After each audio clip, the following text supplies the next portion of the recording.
La primera pregunta es, paciente varón de 70 años de edad con insuficiencia cardíaca aguda, por lo que le prescriben dobutamina, ¿cuál es el mecanismo de acción? Alternativa A, agonista alfa-adrenérgico. B, antagonista alfa-adrenérgico. C, agonista alfa y beta. D, antagonista alfa y beta. Y E, agonista beta-adrenérgico. Para resolver las alternativas, la dobutamina es un medicamento inotrópico positivo. Eso quiere decir que aumenta la fuerza de contracción del músculo cardíaco y es utilizado en situaciones de insuficiencia cardíaca aguda. La dobutamina actúa específicamente sobre los receptores beta 1 adrenérgicos en el corazón, lo que resulta en un aumento de la contractibilidad cardíaca.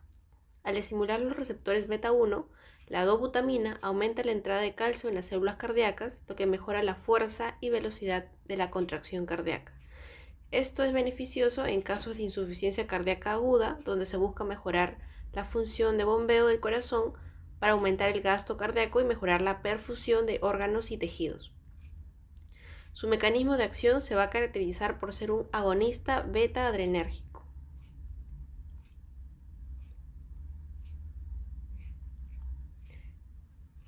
Es importante tener en cuenta que la dobutamina es selectiva para los receptores beta 1, lo que significa que tiene un efecto más pronunciado en el corazón en comparación con los receptores beta 2, que están más presentes en bronquios y en vasos sanguíneos periféricos. Entonces, la alternativa sobre esta pregunta es la alternativa E, agonista beta-adrenérgico. La segunda pregunta es, ¿cuál es el mecanismo de acción del ácido acetil salicílico a dosis bajas, menor a 325 miligramos, que hace que tenga un mayor efecto antiagregante plaquetario que la mayoría de otros AINES? La alternativa A, porque inhibe el tromboxano sintetasa. B, porque es un inhibidor irreversible. C, porque es un inhibidor selectivo de la COX-1. D, porque da lugar a su metabolito, el ácido salicílico, que tiene una semivida en plasma muy prolongada. Y E, ninguna de las anteriores. Los AINES, como sabemos, van a ser antiagregantes debido a la inhibición de la enzima ciclooxigenasa. Esta enzima se encarga de la regulación y expresión tisular. Esta va a sintetizar el tromboxano A2, el cual va a promover la agregación plaquetaria, es decir, coagulación sanguínea, la vasoconstricción. Mientras que el resto de AINES producen una inhibición reversible, el ácido acetil salicílico produce una inhibición irreversible de la enzima por acetilación, por lo que tiene un mayor efecto antiagregante.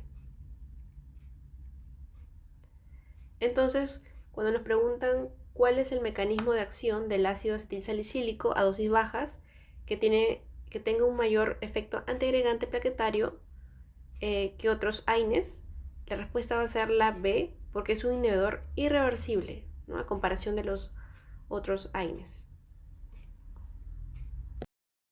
La tercera pregunta es, un paciente mujer de 87 años con antecedente de hipertensión arterial, ingresada hace aproximadamente 48 horas en la unidad coronaria por infarto agudo de miocardio, con elevación con ST de localización anterior. Avisa por disnea. En la exploración destaca soplo sistólico con frémito irradiado al borde esternal derecho que no estaba presente al ingreso. ¿Qué complicación sospecha usted? La alternativa A, aneurisma anterior. B, insuficiencia cardíaca por necrosis extensa. C, rotura de la pared libre del ventrículo izquierdo. Y D, rotura del tabique interventricular.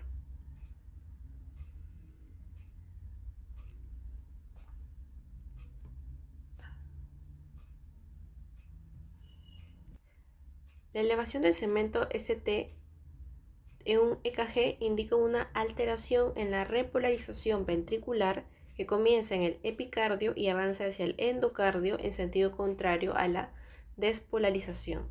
En el contexto de un infarto agudo de miocardio, la elevación del ST se asocia típicamente con la presencia de oclusión total o casi total de una arteria coronaria, lo que resulta en daño miocárdico. Cuando se menciona la localización anterior en relación con la elevación del ST, se refiere a la porción frontal del corazón, y en términos de derivaciones del EKG, esto generalmente se refiere a las derivaciones precordiales anteriores como B1 a B6. La rotura del tabique interventricular es una complicación rara pero grave del infarto agudo de miocardio. Esta condición implica la ruptura del septo que separa los dos ventrículos del corazón, el ventrículo izquierdo y el ventrículo derecho. La rotura del ventrículo interventricular puede tener consecuencias hemodinámicas significativas y conducir a síntomas y signos que indican una emergencia médica. Algunos de los síntomas y hallazgos clínicos asociados con la rotura del tabique interventricular incluyen el soplo, que puede haber un soplo holosistólico que abarca todo el ciclo cardíaco debido al flujo de sangre a través de la brecha en el tabique interventricular; frémito, que es una vibración palpable causada por el flujo de sangre a través de la rotura. La rotura también puede estar presente. Algunos síntomas de insuficiencia cardíaca. La rotura del tabique interventricular puede conducir a un rápido deterioro hemodinámico, causando síntomas de insuficiencia cardíaca aguda como disnea, ortopnea, edema y fatiga. La hipotensión arterial. La rotura de este tabique interventricular puede comprometer la capacidad del corazón para bombear eficientemente, lo que puede llevar a una disminución de la presión arterial. En casos severos, puede contribuir al desarrollo de shock cardiogénico, que es una condición en la que el corazón no puede proporcionar suficiente sangre al cuerpo para satisfacer sus necesidades. Entonces, de acuerdo a lo anterior, la paciente ha tenido o se sospecha de que una complicación es una rotura del tabique interventricular. La siguiente pregunta: luego de un infarto de miocardio, de acuerdo a la prevención secundaria, ¿cuál de las siguientes no ha demostrado efecto beneficioso? A. Ejercicio físico. B. Antagonistas de calcio. C. Ácido acetilsalicílico. D. Beta bloqueadores. El ejercicio físico regular se ha demostrado beneficioso en la prevención secundaria después de un infarto agudo de miocardio. Va a contribuir a mejorar la salud cardiovascular, controlar los efectos de riesgo como la hipertensión y la diabetes y a mantener una función cardíaca adecuada. Los antagonistas de calcio,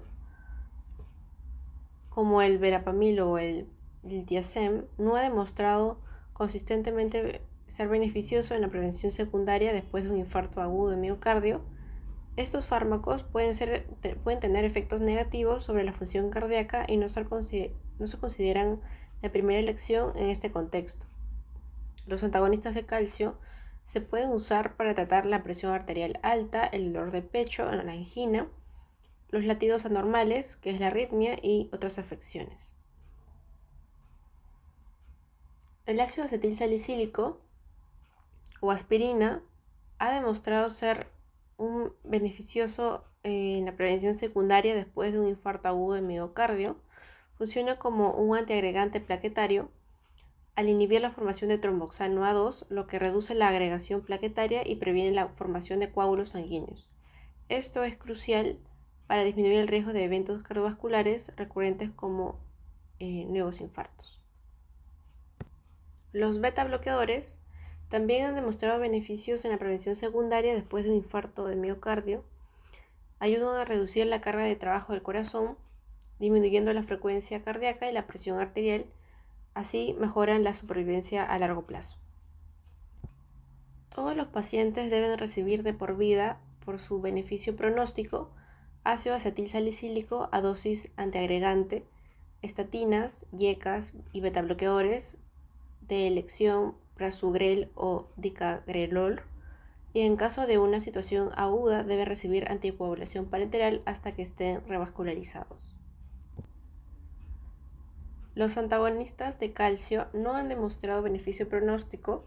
Se pueden utilizar como antianginosos en presión arterial alta o como antiarrítmico, teniendo en cuenta que los no dihidropiridínicos tienen un efecto antianginoso por vasodilatación coronaria, su efecto antiarrítmico cronotrópico negativo, con reducción de la variabilidad de la frecuencia cardíaca y menor incidencia en edemas periféricos, van a estar contraindicados en pacientes con FEBI, que es la fracción de eyección del ventrículo izquierdo, deprimida, lo cual significa que el ventrículo no se contrae con la fuerza habitual y se habla de una disfunción ventricular izquierda.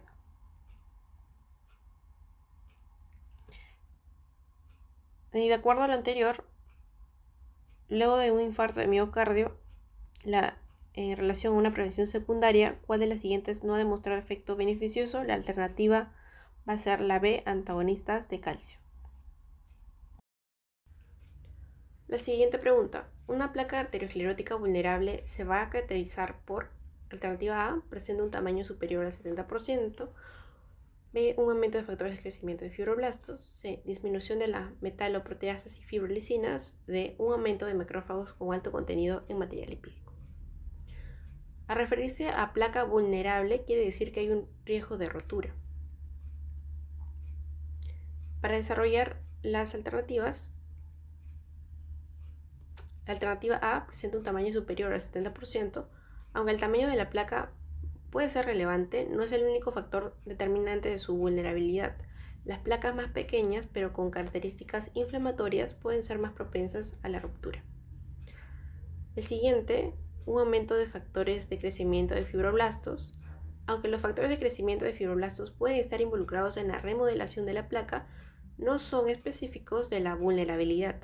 La inflamación y la presencia de macrófagos son considerados indicadores más importantes. La siguiente alternativa, disminución de metaloproteasas y fibrolicinas. La presencia de estas enzimas que degradan el tejido conectivo no suele asociarse con una placa arteriosclerótica vulnerable. De hecho, una disminución de estas enzimas podría aumentar la estabilidad de la placa en lugar de hacerla más vulnerable. La cuarta alternativa, un aumento de macrófagos con alto contenido en material lipídico. Las placas vulnerables se van a caracterizar por tener un núcleo lipídico que van a contener macrófagos M1 cargados de colesterol, que son proinflamatorios, grande, y de una cápsula fibrosa que va a estar fina. En ellas también se va a acumular linfocitos Th1 que se encargan de activar los macrófagos para que estos destruyan bacterias intracelulares, y además se expresan interferón gamma y metaloproteasas, como también va a haber presencia de microvasos.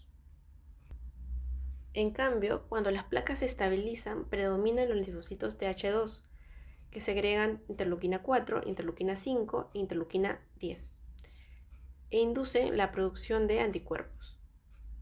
Y los macrófagos M2, que son antiinflamatorios, como también se va a expresar la interleuquina 10, el factor de crecimiento transformador beta, que es una proteína homodimérica implicada en el control de múltiples procesos biológicos, tales como la angiogénesis, proliferación, diferenciación, migración y apoptosis celular. En este caso, el núcleo lipídico disminuye mientras la cápsula fibrosa crece de grosor. ¿Qué se recomienda para favorecer la estabilidad de las placas de ateroma? Las estatinas, que van a disminuir la cantidad de colesterol y otras grasas en la sangre; los ARA2, que antagonizan los receptores AT1 de la angiotensina 2, que son un grupo de fármacos que antagonizan las secciones de la angiotensina 2, y el cese del tabaquismo, como también la dieta baja en grasa saturada, van a favorecer la estabilidad de las placas de ateroma. Entonces, resolviendo la pregunta, una placa arteriosclerótica vulnerable es el tipo de placa que caracteriza a la angina inestable y que causa con su rotura y posterior trombosis de la arteria donde se sitúa los síndromes coronarios agudos con elevación del ST. Cabe recalcar que en el caso de la angiotensina estable, de la angina estable, las placas tienen bajo riesgo de rotura. Entonces, en este caso, cuando nos preguntan una placa arteriosclerótica vulnerable, se va a caracterizar por la alternativa correcta es un aumento de macrófagos con alto contenido en material lipídico. Eso ha sido todo por el video de hoy. No olviden de suscribirse y darle clic a la campanita para nuevos videos.